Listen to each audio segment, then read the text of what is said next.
another episode of Living Life Intently. I'm your host, Lee Frazier, and I'm joined each and every week by my good pal, Jonathan Kearney, unless he dies on a hike somewheres, which I really hope that's the way it goes for him. But, you know, luckily for us, he's still alive and kicking and co-hosting these podcasts.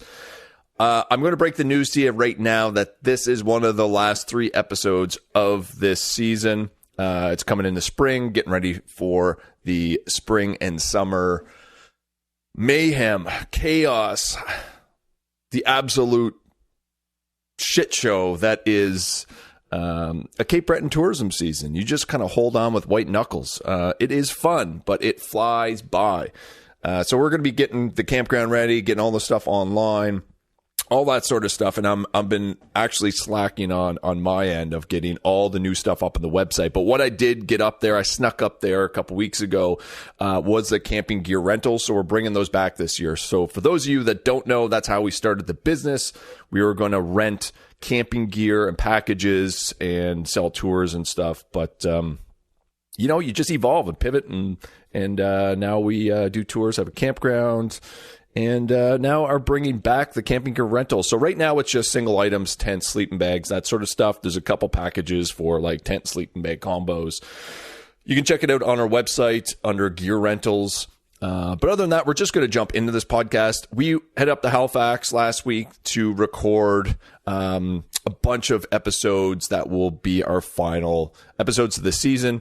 Some of them needed to get postponed and rescheduled. So Noah from Northern Scavenger, we're going to do a podcast at some point whenever I track him down. Weekends are when he's out paddling. They were actually hitting a river last weekend, so we weren't able to line up a date. So that podcast is going to get delayed a little bit. However, this week is with Miriah Kearney. She runs My Home Apparel in Truro. I've known her for years. We've done a collaboration t-shirt last year to celebrate the spring and summer season, which did really well. And I love seeing that shirt on people when I'm, you know, just up in the park or doing trails or whatever. It's pretty hilarious to walk around a corner and then you see your t-shirt. But yeah, anyways, we sat down with Miriah, talked about how she got her start, a couple trips she's done over the years, and yeah, just talked about her business and how she's pivoting into something new and diversifying what she does. Anyways, I won't blabber on too long, but that's it. I'll check you all next week. Peace.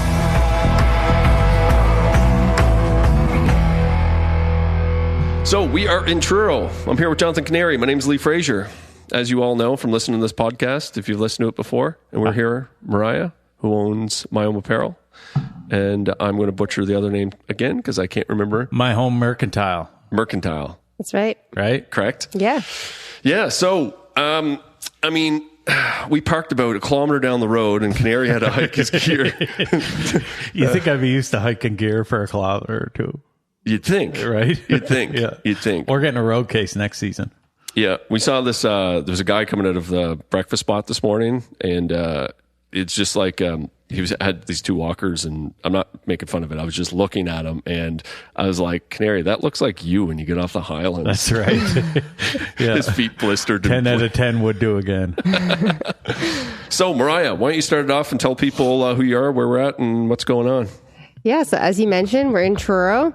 We're at the My Home Apparel and My Home Mercantile headquarters, our flagship location. So we have this store here, and then we also have another one in Moncton, New Brunswick, right downtown on Main Street. But here is sort of where all the magic happens, where all this main sort of staff work out of this building. Mm-hmm. It's where we ship all the orders all over the world. It's where we receive all our stock and get it all ready for the website. And it's obviously where we sell most of our clothing. There you go. And you guys started at a different location, though, because I remember coming here years ago. Well, not at this location, but I remember coming to Truro. It was up the street, wasn't it? It was above, right across from Bike Monkey. What's in there now? There's like a Thai place. Is it? Yeah. Oh, I thought it was like an outdoor store there. Interesting. No, we were looking at the grow and brew. Oh, the brew yeah. and grow. Yeah. They corner the market. Yeah. It's a booming business. Yeah, and you guys, when did you start? What year did you guys start? So I actually started My Home Apparel in 2015, and I started in my house. And then I moved into actually this building because my mom used to own it. Okay. And so I moved into this building, into the basement, and I had like a tiny little square footage in there. And then I moved upstairs to the third floor, and I had 200 square feet that I could sort of sell my stuff out of, and had a little desk. And then I eventually moved across the street to that other building that I just rented for a few years. Okay, yeah. And then I bought this building 4 years ago. Whoa. And yeah, moved everything here. Cool. So it's almost 7 years old. Are the paintings on the way down the basement like legacy from other businesses? Yeah. So this building, my mom's business was Seashell Design. Okay. And she had like seashell under the sea. So that's where she had stuff in the basement. Yeah. So that's why. And I'm never covering them. They're Like the seashell speakeasy. yeah, it is. Right? Actually, that'd be very good use of that space. What was the password? Yeah. Well, I can't share that yet. Secret. Cool. And what was the inspiration behind starting? It was My Home Apparel started first, and then you moved in here, and then started the Mercantile, right? Yeah, exactly. So the inspiration, it sort of fell into my lap. Before I had My Home Apparel, I had a jewelry business. And I used to travel all over the world and buy jewelry and then come back and sell it. So I did it at festivals and events. I didn't know this. Yeah. I was actually a teacher before. So I used to go on my March break when I was a teacher. And then I'd spend all summer at every festival and event I could possibly be at and sell my jewelry. I had 2 kids during that process. I'd have them strapped to my back, and I'd be selling stuff anywhere I could. I lived in Alberta at the time. And so I already had a little taste of retail and what the industry was. And very quickly I realized that I was making more money doing that in the summer than I was teaching. And I enjoyed the independence more. Yeah. And I enjoyed the travel part of it. I used to go to India mostly. And so I decided to go in full time, and I, sort of built up this website. I actually took a business partner and built up the jewelry business. We were sold all over the country, did very, very well. But I decided I wanted to pull it back into a Canadian business, Canadian made, socially responsible company. And so I sold my half of the jewelry company, and I had this idea for the home logo in that period of time. Yep. And so first it was just the Nova Scotia logo. And actually, to be honest, my first idea was to stamp it on jewelry because that's what I was doing at the time. But I wanted to do like made in Canada jewelry that was told your story. That was my whole focus. And I was actually going to like inspired by your story. I was going to create this whole new line of Canadian made jewelry. So when I showed it to my sister, the logo, she was living away at the time. And she was like, I love it. I would like it on a t-shirt, not on a piece of jewelry. And so I printed it at Fundy Textiles. I printed one gray t-shirt and took a picture of myself, terrible photo, and put it on the internet. And it just kind of exploded, to be honest. People started pre-ordering them. And I thought, okay, well, now I'm going to print 24 and 36 and then like hundreds, and they were all selling out. And so I trademarked the logos very quickly, and I added more logos in and decided like how exactly, because it took off so fast, I didn't really have a chance to figure out what my direction was going to be. And so then I decided, well, it's a give back, socially responsible company. So the 5% of the profits go back to ending homelessness in Canada. And so we celebrate where you call home while working to give all Canadians a home. So I spent $15,000 and started the company. And I basically packed, I had, I think, 20 Tupperwares of t-shirts, and I flew to Fort McMurray. Classic. And I worked my way all the way back, and I just sold them basically like Cool. anywhere I could. Yeah. And so that's how it started 7 years ago. Really organic. Really very startup. Did I ever aspire to have a t-shirt company? Absolutely not. Just sort of happened. That's great. Yeah. And then so you were based out west in Fort Mac. When did you move back east? I moved back here 12 years ago or 11 years ago when I was 30. So the business is quite a bit old, eh? You've been around for a while. Yeah. Well, like here. Older than I thought. Yeah. So I started as an entrepreneur when I was like 25, but sort of built it up and then like sold that business when I was 32. and then basically started into my home apparel, or sold the other business when I was 33 and then started into my home apparel at that same time. So I've been doing this for 7 years, but I have really been an entrepreneur for longer. It just took real small steps to get to where I wanted to be and to what I wanted to do. And I've really, I grew up in an entrepreneurial household, so I've been doing this, it feels like, my entire life. Yeah. When did you hire your first employee? I hired my first employee pretty early on because I needed to. Sorry, I thought she needed me. Oh no! To everybody listening, we're in the shop. Well, she upstairs. was slow, so I thought that she I know. needed me. I was going to say you don't have to creep around. We won't hear that on the mic. Yeah, no, it's all good. And even if we hear it, that's okay. You know. Yes. So if everybody listening, We're in a shop. So yeah, cool. yeah. If we're listening, we can cut it out. Yeah. Okay. Yeah. What was the question? When? Got distracted. Yes, something about When did you hire your first my employee? first employee. Yes, pretty early on because I did pop-ups right away. So I did like Micmac Mall kiosks, every possible craft show. I used to do like 50 craft shows a year. Wow. I used to be everywhere and anywhere in it. Seriously, anywhere in Canada that I could go, from BC to Newfoundland, I flew and set up. And so I had to have an employee pretty early on that helped me with that. And so I think I hired my first, my home apparel employee, right out of the gate. And she helped me do all the craft shows and pack online orders. And then organically, added another person. I had to have a graphics person because we were just churning out designs all the time. And then I had to hire, once I had this store, I had to have shop staff and so on and so forth. Wow. Cool. Crazy.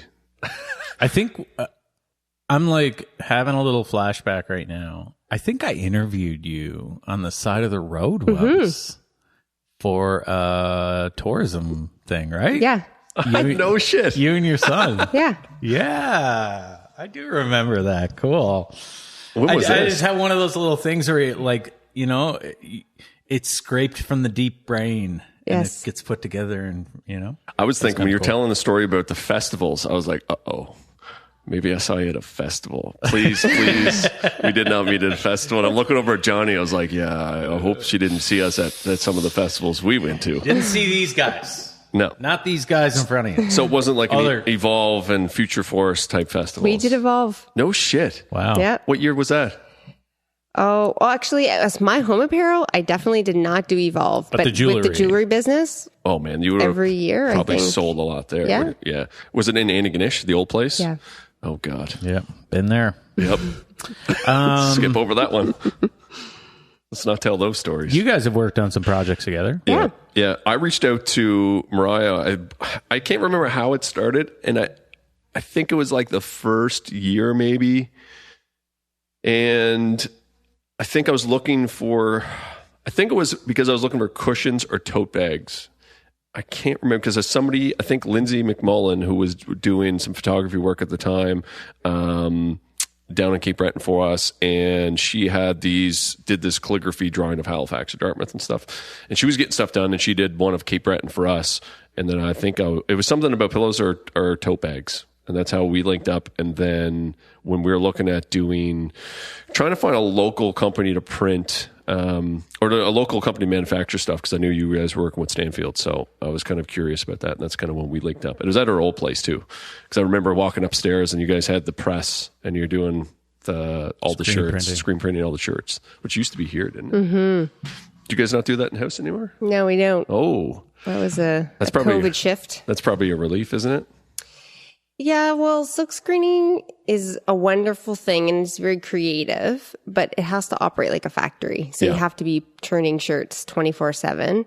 And so when the pandemic hit, I had to get rid of some of the employees because I didn't know what was happening. And the silk screening side of it was for full-time people. So I had to, and actually at the same time, employees were starting to look in different directions. My graphic designer wanted to do freelance, and everything sort of shifting in that direction anyway, that I was going to have to make some changes. Yeah. And so I just decided, okay, I'm not going to do this full time. And so I started printing, just on my own. whenever we needed it or for custom things. And then it just was like, I think it's not the best use of my time. Yeah. So then I just started contracting out. And as we know, it's like Stanfield's does it and they're right there. So there's not really any point in me having 4 people working when they can carry the weight of that. Yeah. Yeah. And what was the kind of one of the biggest challenges when you were starting out the business? Was it outsourcing to find, constantly have these revolving designs kind of coming in and coming out? And, was that a big challenge, or was it more or less trying to find places to print the product or a decent product to use? Like Stanfield's does a great product, but you obviously use places other than Stanfield's to supply your stuff. Yeah, so there's definitely the roadblocks that, as you know, Made in Canada offers. It's like very limited what you can get. You're very limited in styles. You're very limited in what you can provide your customers, which makes it very difficult in a competitive market because I can't offer the latest trends and what's super fashionable. And because they don't have that, it's not the way that, Canadian factories operate. They have like their line. We make black hoodies, we make gray hoodies, and we do blue t-shirts. And it's like very, very limiting. So that's been a huge roadblock. Yeah. And is constantly causing concern just because if you want to get really creative, you have to make huge purchases. And it's really difficult as a small business to say, yep, I want, 10,000 of something, which is, what you have to be able to be prepared to do is to get thousands of something.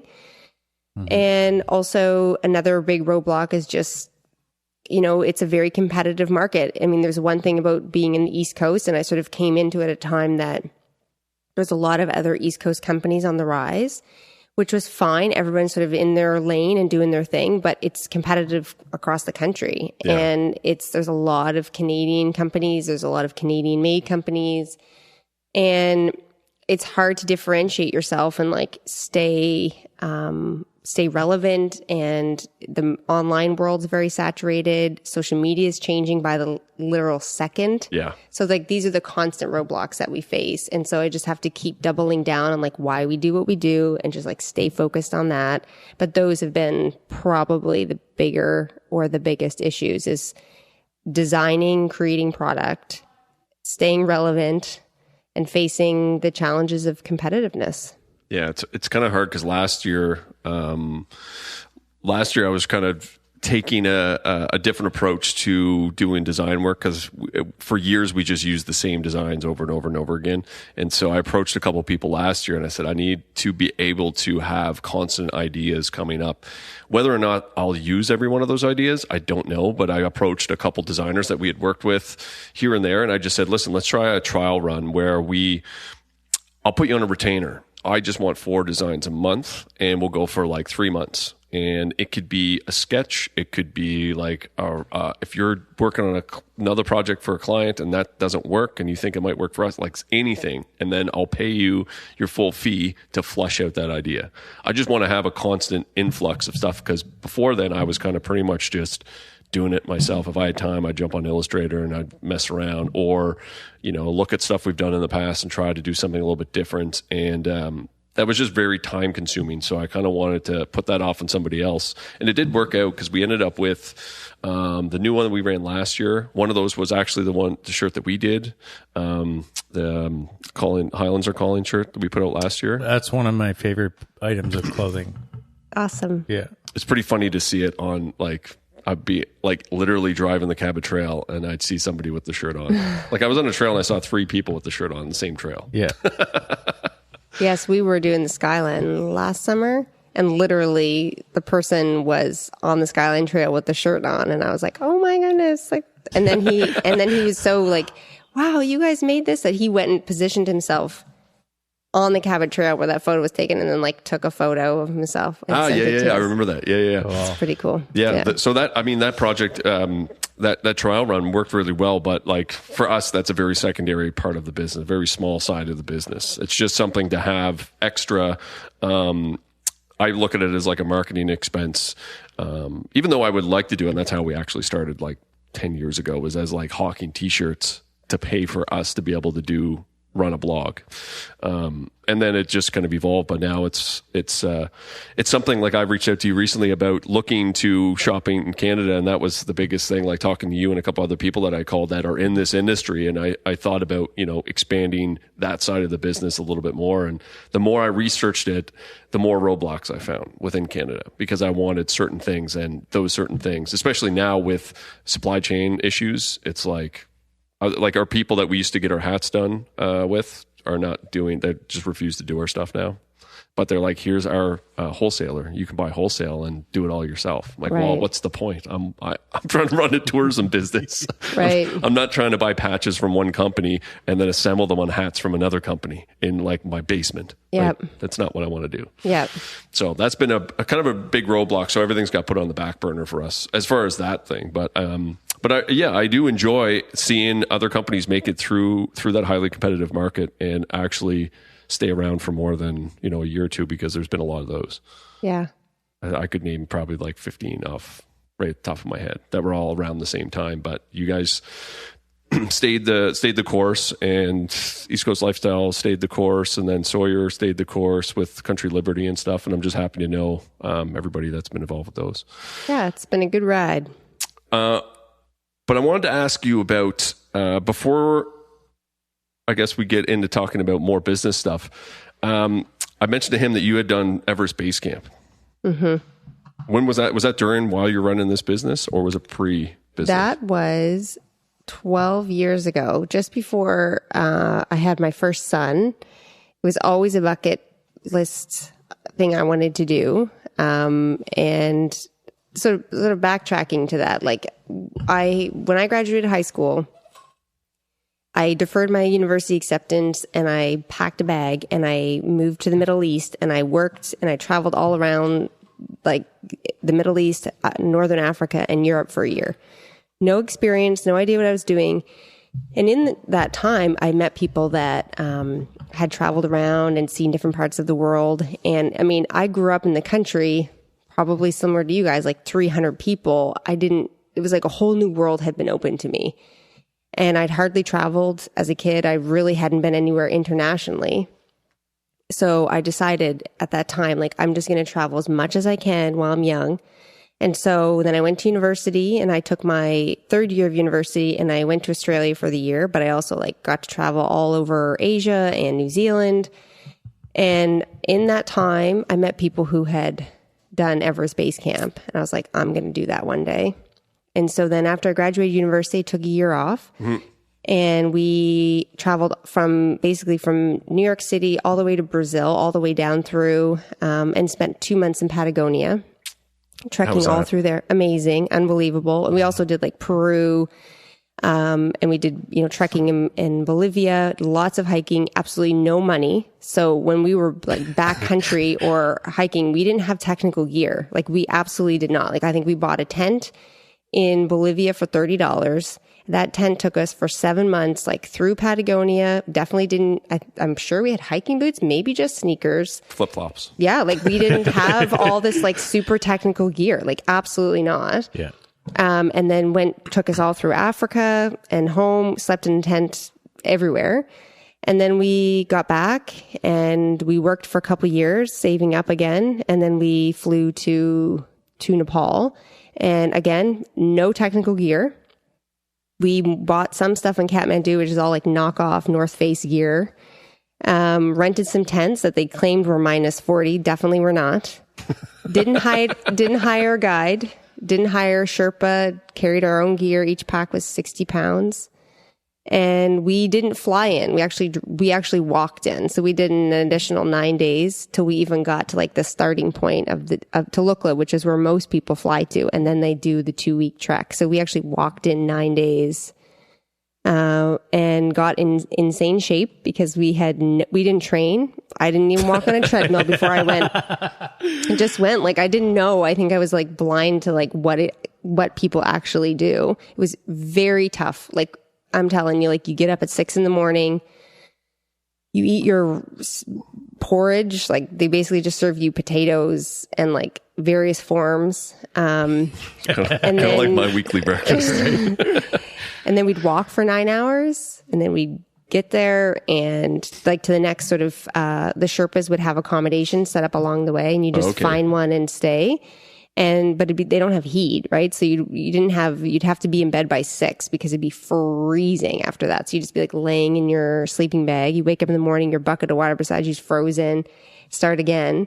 And we just did that until we got to Lukla, which was where most of the travelers started from. Met up with people and sort of figured out our route. And then we just kept walking, until we got to Everest Base Camp, which was, I think from that point, 7 or 8 days. Wow. So at that point, we were walking about 17 days by the time we got to base camp. And these are like 9-hour days, like crazy, with no technical gear, no experience, no guides, no Sherpa. Most people have Sherpas or guides with them. Yeah, I think most people think you have to have Sherpas or guides with you.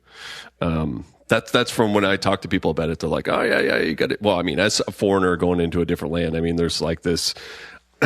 It might seem like a daunting task, but I mean, you guys did it. So, yeah. I mean, it's probably difficult. You probably had blisters on your feet from wearing those flip-flops for 2 had weeks. Blisters on our feet, freezing cold. But then we got to base camp, which was unbelievable. And that's when I realized that people that trek and hike, like actually hike Everest, are a different breed of people because it is so hard to hike to Everest Base Camp. That you're at 50% oxygen when you wake up in the morning and climb up to watch the sunrise over Everest. So it's like nothing I've ever experienced. Like it's physically very, very difficult. The people that climb Mount Everest, they have something different in their brain that like pushes them to that limit of like, 10, 20% oxygen, unbelievably cold. The elements are insane. And you see like teams of people. Like we were actually trekking at the beginning of Everest trekking season, which is getting close to now. Yeah. And we'd see teams like Team Korea trekking in with all their gear. There was even a Starbucks up at... No shit. Yeah. Like not an actual, like a tent up there that they actually they build this. There's nothing there. And then they like create a mini city at Everest Base Camp. Not that we went to it because it's just for people that are trekking, but it's insane. And you think, wow, like it is unbelievable that people actually climb that mountain. And the Sherpas, some of them do it 9-10 times. Like and when a Canadian or an international person does it, it's huge. It's unbelievable accomplishment in their life. But there are many local people who do it many, many times without oxygen. I think that's what a lot of the theme of that documentary that just came out, the 14 Peaks. I don't know if you watched that. Mm-hmm. Yeah, I think that was a lot of that theme was because of that, because those guys are from there and just wanting to put it on the map, like Nepal on the map for like the ability that the actual Sherpas and the people that live there do. Like that was the whole kind of point of that challenge. Well, that's what I took out of it. I think that was a big theme within that documentary. So if anybody listening, if you didn't watch that documentary, I'd highly recommend it. It was basically, what they did was absolutely crazy. So it is crazy. And when you're there, you think, I don't even know how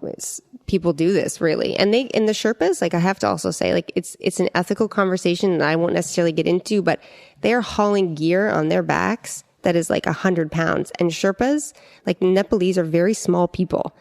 And so they're like carrying basically their weight on their back of like tourists' things up a mountain. Yeah. And so it just didn't feel right to me, but lots of people do it. It's fine. And it is their livelihood. It's how they make their money. So that's why it's a very ethical conversation. But when we got back down, it was like a huge accomplishment that we had done it. We stunk like you would not even imagine because we did not shower for 3.5 weeks. Oh, I can imagine. We did not eat anything other than porridge for like 3.5 weeks. So we got down and like had the greatest hot shower of our lives. And then like, we were like, we need the best poop. Yes. Yes. And the best burger or something. It was like, and we had shredded so much weight and we were just like, give us all the food, all the beer, like everything that we could possibly have. Yeah. How old were you? Well, that was 12 years, 28. Wow. When I did it. Yeah. Cool. Still invincible. Still made of rubber. Yep. Yeah. I think that's the progression. I mean, nobody gets doesn't do anything and then goes to Everest Base Camp. So there's a thing within people that once you start pushing your limits, it's like leveling. That's how I think of it. It's like leveling up. I've always just thought of it as like a video game where you beat a boss and you keep leveling up. That's how I've always thought of things. It's like we beat this boss. For instance, like some of the people that joined us on the Highlands trip, like that was the most difficult thing that they've done to date. But now that they're on a different level, now they're on a different plane, so they know that they can do it. They can register that in their brains that they can physically do this task. They can put themselves in that element. So then you go, okay, what's next? It's a never-ending. It's like personal growth. It's a never-ending battle. Everybody's got their direction. Everybody's got their upper limits and lower limits and stuff. But I think it's just like an innate thing within us as human beings to constantly push. And those people that do Everest and do a lot of those mountaineerings are kind of another level than anybody else. Yeah, absolutely. There's a lot of people when we were there that they were like, our next trek is we're going into Pakistan or we're going to these other big peaks in the world. I never had that aspiration. I just wanted to do this. Like, I'm not a mountaineer. I'm not like I enjoy the outdoors, but I was like, I'm not gearing up to go conquer another big mountain next. That's not how my brain works. My brain is like, oh, okay, you can do this? Okay, well, what can we add to this to make it even crazier? Let's do something a little bit. Because it's a never-ending... I think we talked about it last week on the podcast. Yeah. If I remember correctly, with Kevin. But yeah, it's like a never-ending battle, internal struggle for me. I'm never content with just how it is or doing one thing. So it's the same deal with in business. Like you can apply that mentality to anything within business. Like if you dropped yourself 10 years ago into the position you're in now, your head would probably explode. But you now are like, I can handle this. I can deal with it. It's like, I had a conversation with a friend of mine yesterday and he's like, I don't know how you're doing what you're doing. Like 2 renovations, starting a business or getting a business ready for the summer, doing all your social media marketing, doing all of that stuff. Like, listen, I've been doing it for so long that I just put things in place that I know that I can do this if I hit those key points. Like I put things in place to streamline my entire process so that I can get to the end point, the end goal. Yeah. So I just work my way back. And entrepreneurs have a different thing in their brain as well. Like, you're saying like you're chasing the next thing. Like you get a comfortable place in your business and other people would be like, yeah, okay, like I'm just going to ride this. Mm-hmm. But there's like a different thing that you're like, no, what's next? The next thing. And I also have that. And I wish sometimes I didn't because I could just ride comfortably in my life and probably coast through. Like my mom was an entrepreneur like that. She was like she got to a space and she was like, I'm just happy here. And she rode that for 25 years. And I never understood like, why didn't you want to grow? Like do X, Y, and Z. But there's just something wired in many entrepreneurs that just, want to keep going, and risk doesn't register the same as it does for other people. Like you see something and you're like, it's just a small barrier. You keep going, right? I think sometimes like there's also risk in staying put, because things age out.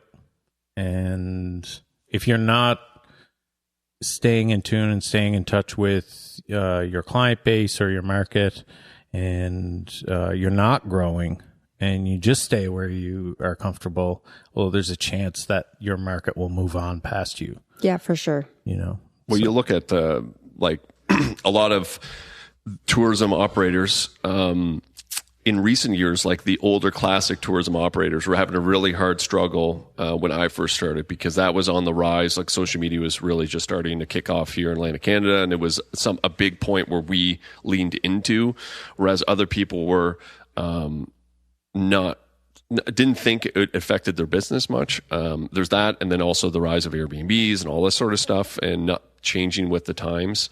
And a lot of those people are not.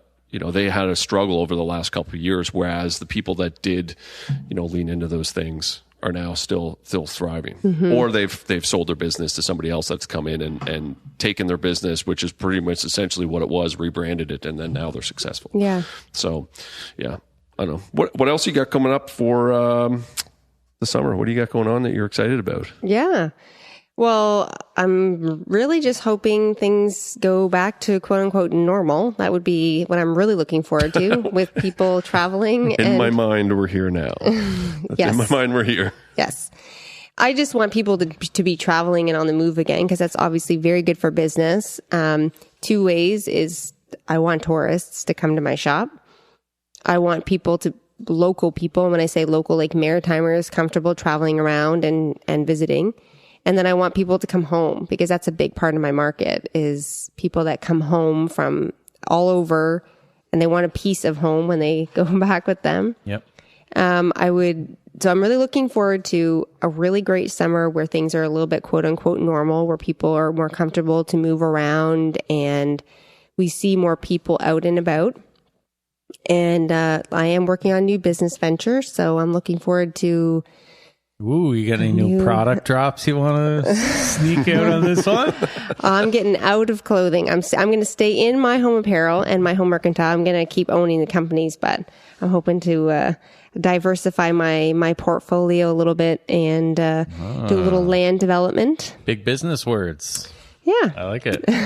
Yeah, I mean, that's a key. I think it needed. I mean, you kind of get, we're talking about being stagnant. There's only so much and so far you can go within certain industries too, and trying to keep it fresh. But also, like, I think this pandemic, this pandemic that we're kind of still in, has really brought people or made people aware that they've got to diversify their income a little bit. Because that, like a lot of stuff within what I saw in rural Cape Breton through this whole last couple of years, and it really brought it to light. So people that were dependent on one source of revenue, tourism, well, that got sliced quite a bit for most people. Yep. So diversifying is definitely a wise decision, I would say. It's pretty hard to get really wealthy, and I'm not even saying really wealthy, just wealthy and comfortable in retirement. With retail. It just is, like, unless you have many locations, or I was lucky I had viral product, but unless I continue to just keep hammering out, I need to have another game plan, because I'm not getting younger. I'm not old, but I mean, I'm like, got to think about my future for my kids. And so I decided what's something I could do that's totally different and perhaps a little more reliable than retail. Absolutely. Yeah. Well, if the current real estate in Western Cape Breton Island is any sight unstable, man, oh man, that place is like crazy. Like Margaree, Inverness, Shetty Camp, that area, crazy. It's kind of like the Halifax housing market, where people are like bidding over asking the day it gets put up. It's crazy. And bidding on like plots of land that are like just enough to put like a trailer on. I'm still counting on Lee's father to just will me a piece of land. Like, here you go. You never know. You play your cards right. You never know. Yeah, I'll just keep putting that bug in David's ear, right? You think it's time? It's time, buddy. I gotta change that so it trails off. Well, you can see you can change it. It's on a different audio clip, so you can fade it off in post, right? No. You can with that, yes. Yeah. But you can set it within this device so that you press it fades off. Oh. Anyways. I don't know if we'll put this in, but I think you'll probably forget to edit this in, but it's claps. It's a clap button, but anyway. Rapid fire. Okay. The look on your face. Pie or cake? Oh, cake for sure. Yeah, what kind of cake? Chocolate cake. Any type of chocolate cake. Fair. Tea or coffee? Coffee. Mm-hmm. Do you take anything in it? Milk. Okay. Chips. Favorite chips? Plain. What? Lightly salted. No. I'm basically an old lady. I know. Hey, everybody looks at me weird when I don't do lightly. I do plain, straight up, like the co-op ruffled back in the day. Now it's compliments ruffled. I'm in for it. Love it. I only eat one kind of chips. You want to know what kind? Barbecue. Oh, what? No. Baked, Old Dutch baked creamy dill. You should have seen. Oh my god! I do love baked creamy dill. They are mental. I put that right on a salad. I just make a salad and then crunch a whole bag up and put it right on top. What's your favorite time of year? Summer. Yeah, right. Favorite movie? Well, I'm embarrassed to say that I don't watch a lot of TV or movies, but my favorite movie of all time is Old Yeller. Oh, that's an old one. Okay, so we know you like to get outside. Do you have a favorite waterfall? Victoria Park, Joseph Howe, waterfall. Of course, everybody needs to go to Victoria Park in Truro. If you were an animal, what animal would you be? I would be a elephant Yeah. Why? because they always find their way home. Oh. Tied it nicely. I met an Yeah. elephant once, and it was super nice to me. No, really. I met a real elephant once, and it was like really, really cool. Oh, I thought there was more story to that. No, I was just in Thailand roaming around, and we came upon an elephant, and it was super chill. It was like petting us with its trunk. And like it's a matriarchal society, so it's the females that lead the pack. Cool. It resonates with me. You know, if an elephant touches you first, it accepts you. Oh, That's what they say. there you go. That's what the Thai say. Okay. Okay, last one. If you are what you eat, what are you? I am, oh man, I am a loaded baked potato. Whoa. With bacon bits. Yes, sour cream, Sour cream, cheese. cheese. It's like comfort, just delicious. Everyone likes them. Yeah. I'm on the other end of the comfort spectrum. I am cookie dough ice cream. Oh, why? Oh, because I definitely eat enough of it to then become it. And that and creamy dill chips. Creamy dill chips. He would show up at my place and he'd buy like 2 tubs of ice cream and like 4 bags of baby dill, and they would be gone by the morning. Yeah. Gone. It's all right. Yeah, sounds like a. What about you, Lee? What would you be? What animal would you be, Lee? What animal would I be? Yeah. I don't know. I never thought of that. I don't know. I mean, the young kid in me, the very stereotypical kid, is going to say a wolf. That's me. I also wanted to be an assassin when I was a kid. Yeah. So I mean, that's what I wanted to be. I can actually see you as both of those things, oddly. That's great. Yeah. I think I could see you as like a really perturbed owl.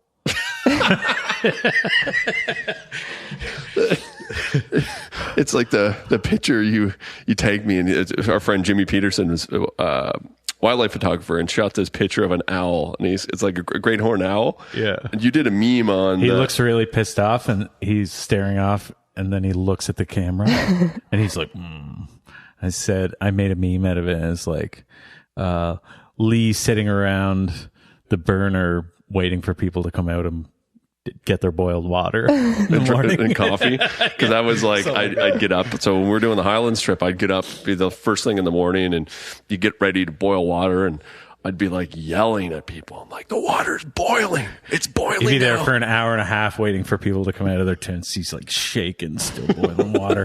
And you walk up to the kitchen area that we dug out, and he's like, just shoots you the look, side eye. Get your coffee now, or you're not getting it. All right. Well, that's it for the rapid fire. Do you have anything else you want to tell our listeners? Just follow on our journey. Social media, My Home Apparel, My Home Mercantile. We're on all the channels. Your They all have social media is great. websites. Thank you. I don't do it myself, so I can't take credit for it. But the team that does it, they do a good job. Good job, team. Yeah. Great job, team. All right. Well, that's it. Roger that. Okay. Well, we are off to Halifax. Thanks for jumping on. Appreciate for it. having us. Yeah. It's awesome. At Live Life Intense and all the social channels. And Dickie Boo over there is at Sounds of Fire. That's it. See ya.